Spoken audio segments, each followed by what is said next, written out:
जी, अगर हम बात करें, देखें इनहेरिटेंस में हमने ये चीजें डिस्कस करनी है कि कोई कैरेक्टर्स जो प्रॉपर्टीज होती हैं किसी भी लिविंग थिंग की, वो पेरेंट्स से आगे कैसे ट्रांसफर होती हैं, और अगर होती हैं तो हम उनको कैसे कंट्रोल कर सकते हैं या चेंज कर सकते हैं। ठीक है, समझ रहे हो बात? या जैसे अगर कोई पेरेंट्स जो हैं वो एक पर्टिकुलर ट्रेट है, उनके पास कोई खास किस्म की प्रॉपर्टी है, खास ट्रेट है, ठीक है, कोई कैरेक्टर खास है, कोई भी हो सकता है वो कैरेक्टर, हाइट, वेट, कलर, मुख्तलिफ चीजें, वो कैसे नेक्स्ट जनरेशन में उनके नेक्स्ट जो बच्चे होंगे उनमें ट्रांसफर होता है, और कैसे उसको हम चेंज कर सकते हैं। अब इसकी इंपॉर्टेंस यहाँ पर आएगी जब हम डिजीज को ट्रीट करने लग जाएंगे। फर्ज करो कोई पेरेंट्स हैं, उनमें कोई डिजीज चल रही है, ठीक है, एक पेरेंट में या दोनों में, तो खतरा है कि ये डिजीज का जो जीन है, आफ्टर ऑल जब मैं जीन्स के अंदर डिजीज की बात कर रहा हूँ, अफान, जैसे जीन के अंदर डिजीज की बात कर रहा हूँ, तो बेसिकली मैं ये बात कर रहा हूँ ना कि उसके डीएनए में है, मतलब जीन तो डीएनए पर होता है ना। फर्ज करो इस जगह पर, ये जो जगह है, ये पर्टिकुलर जगह, यहाँ पर प्रॉब्लम है किसी पेरेंट में, यहाँ पर एक कोड है, और उस कोड में, जेनेटिक कोड में एक प्रॉब्लम, कोई डिजीज है, ठीक है, कोई डिजीज है, यहाँ पर डिजीज का जीन। अब अगर हमें ये पता चल जाए, ठीक है, देखो अफान, समझो बात को, अगर ये पता चल जाए कि पेरेंट्स में यहाँ पर जीन, कोई फॉल्टी जीन है, बेटे कौन सा जीन है, फॉल्टी। फॉल्टी जीन है, तो अगर हमें ये सब कुछ आता है करना, तो हम यही कर लेंगे ना कि फॉल्टी जीन को रिमूव करके अच्छा जीन डाल दें वहां पर, ताकि ताकि नए बच्चों में वो बीमारी है जो वो ट्रांसफर ना हो, है ना। जीन जैसे थेरेपी कहते हैं इसको सिंपली। तो ये इनहेरिटेंस पढ़ने का यही मतलब है। और दूसरा इसका क्या मतलब है, मोस्ट इंपॉर्टेंट,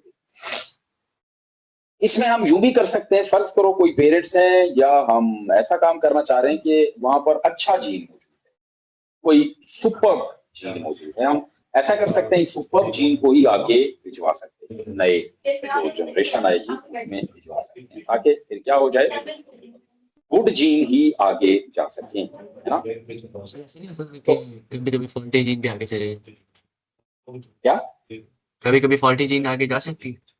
हाँ हाँ, वही तो मैं कह रहा हूँ कि अब इस तरह है कि कभी कभी फॉल्टी जीन नहीं, हर दफा जाती है फॉल्टी जीन। तो हमें अगर पता चल जाए, ये अगर टेक्निक आती हो, ये वाला चैप्टर और ये साइंस आ जाए हमें, तो फिर हम एज अ जेनेटिक इंजीनियर यही काम तो करते हैं, फॉल्टी जीन को रिमूव कर देते हैं पहले, ना जीन होगा ना आगे उसकी एक्सप्रेशन होगा। ठीक है, ये बात तो हम कर चुके हैं कि अगर डीएनए में वो जीन ना हो, किसी खास ट्रेट, किसी खास करैक्टर का वो जीन ना हो, है ना, तो फिर वो एक्सप्रेस भी नहीं होती करैक्टर। ठीक है, समझ रहे हो बात मेरी? जैसे देखिए, फर्ज कर लेते हैं हम यहाँ पर एक डीएनए देखते हैं, किसी भी पेरेंट का डीएनए देखते हैं, ये डीएनए ब्लाइंडनेस का डीएनए है, जीन है। कैसा जीन है बेटे ये? ब्लाइंडनेस का। जैसे बात समझ आई? ये ब्लाइंडनेस का जीन, ये नॉर्मल विजन नहीं लेकर आता, ब्लाइंडनेस जीन है बेटे। ये किसका है? जीन ऑफ ब्लाइंडनेस, अंधा है, अंधापन प्रोड्यूस करता है। ठीक है, अब अब एक इस पेरेंट में ये वाला है, और वो जो दूसरा पेरेंट है उसमें भी यही है, फर्ज करो, है ना। या एक पेरेंट में ये जीन है और वो आदमी अंधा है, ब्लाइंड है। अगर ये नॉर्मल जीन होता, ठीक है, नॉर्मल होता, अब ये देखिए नॉर्मल जीन है, ये वाला, ये नॉर्मल है, मैं कह देता हूं ये नॉर्मल जीन, नो ब्लाइंडनेस। अब अगर मुझे पता चल जाए और मुझे पता है कि ये पर्सन ठीक नहीं है यार, और अब ये जीन क्योंकि उसके बच्चों में भी ट्रांसफर हो सकता है ना, क्योंकि आफ्टर ऑल अभी हमने बताया था आपको पिछली ही क्लासेस में कि क्रोमोसोम्स ट्रांसफर होते हैं गैमीट्स के थ्रू, है ना बेटे। गैमीट्स जैसे के थ्रू कौन ट्रांसफर होता है? क्रोमोसोम। क्रोमोसोम ट्रांसफर हो रहे होते हैं ना, जब रिप्रोडक्शन हो रही होती है, सेक्सुअल रिप्रोडक्शन, तो गैमीट ही तो आगे जाते हैं, male gamete, female gamete, fertilisation होती है और नया जाइगोट बनता है। अब किसी अगर जाइगोट में ये ब्लाइंडनेस का जीन चला गया, किसी जाइगोट में अगर ये ब्लाइंडनेस का जीन चला गया, तो वो पर्सन तो ब्लाइंड हो जाएगा, जो नया बच्चा होगा, ये नहीं, जैसे ऐसी बात है ना। जैसे तो अब क्या करें? तो ऐसा कर लेते हैं, वो जो पेरेंट है जिसमें वो ब्लाइंडनेस का जीन है, उसको काट दें। क्या करते हैं? उसको काट दें, काट के फेंक दें उसको, और उसकी जगह पर नॉर्मल जीन इंसर्ट कर दें। बात की समझ आई? जैसे ये जो नॉर्मल जीन है ये लगा दें उसकी जगह पर, तो देखें क्या बचत हो जाएगी। अगले बच्चे में, है ना। तो जी सर। ये साइंस पढ़ने से ऐसा ही हम कर रहे होते हैं। हम समटाइम्स ऐसा भी खेलते हैं कि ऐसे एनिमल्स प्रोड्यूस कर चुके हैं हम जिनमें दूध देने की, मिल्क प्रोडक्शन की एबिलिटी ज्यादा थी, है ना। और मीट प्रोडक्शन, गोश्त बनाना, है ना, बॉडी वेट गेन लेना, वो भी हाँ। एबिलिटी ज्यादा थी।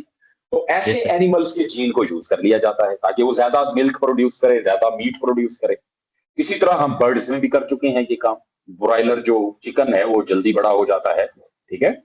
जी सर। तो ये सब कुछ ना हम इस साइंस के थ्रू, इसकी बेसिक साइंस है, यहाँ से पढ़ते हैं ये सब कुछ, ठीक है। तो अगर मैं इनहेरिटेंस को डिफाइन, और ये मॉडर्न दुनिया की सबसे ज्यादा इंपॉर्टेंट साइंस है, ठीक है। अगली जो दुनिया अभी आएगी हमारे पास नेक्स्ट 20-30 ईयर्स, है ना, तो उसमें ये सबसे ज्यादा अहम साइंस बनने वाली है, इनहेरिटेंस, ठीक है। और Yes, जेनेटिक sir. टेक्नोलॉजी और जीन्स और ये सारा कुछ, ठीक है।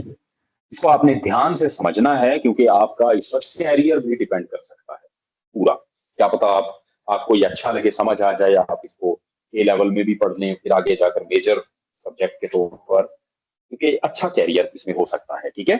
जी सर। ध्यान में रहकर करना है। देखें भाई, सिंपल सी कहानी, अगर मैं इनहेरिटेंस को डिफाइन करूं तो मैं कहूंगा transmission of genetic information from generation to generation, that's it, ठीक है। जैसे बोलूंगा ट्रांसमिशन, व्हाट इज इनहेरिटेंस?